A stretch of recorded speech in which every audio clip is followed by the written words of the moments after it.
Hello भाई नमस्कार मु श्रीमद ब्लॉग्स परमानंदपुर बिलंग्स कर मो यूट्यूब चैनल को आपण मानक स्वागत। आज मु आपन को एक प्राकृतिक दृश्य देखाइबे आम ग्राम मानक पड़ियार दृश्य जहाँकि देखु पड़िया सारा केमिति पानीमय हो जाए जो वर्षा रे आम पड़ियार अवस्था बहुत शोचनीय हो जाए। देखी दिंतु भाई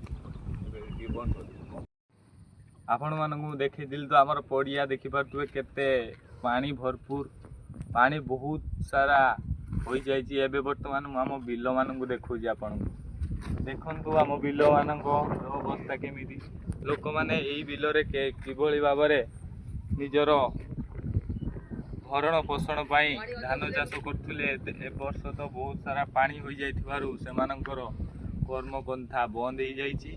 आउ मो भाई की देखिपे से केमिति वर्षा पाने माछ धरुंच माछ न मार भी गाँव प्राकृतिक दृश्यर मजा बहुत अलग प्रकार। आउ गोटे लास्ट क्लिप आपन को देखी मो छेली मान रही सुंदर दृश्य देखुची देखिपे वर्षा पाखर केमिति गाई मान चरणी देखिपे पानी झलकार से मैंने बिल फिल को जाई पारना रास्ता पाखरे कि स्टाइल खाऊंट आपण गाँव तो एमती थी कमेंट माध्यम जनइबे।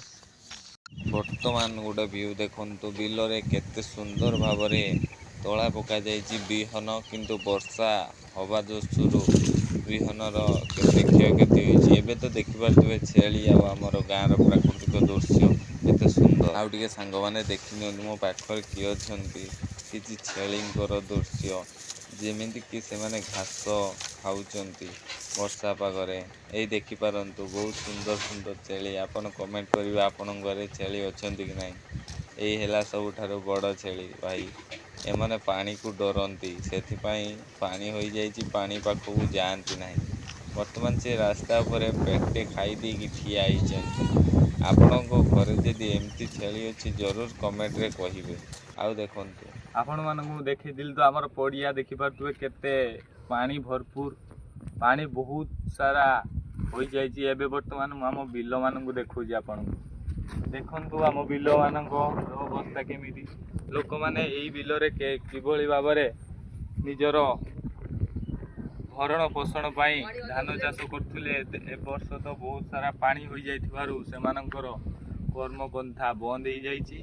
आउ मो भाई की देखिपे से केमिति वर्षा पाने माछ धरुंच माछ न मार भी गाँव प्राकृतिक दृश्यर मजा बहुत अलग प्रकार। आउ गोटे लास्ट क्लिप आपन को देखी मो छेली मान रही।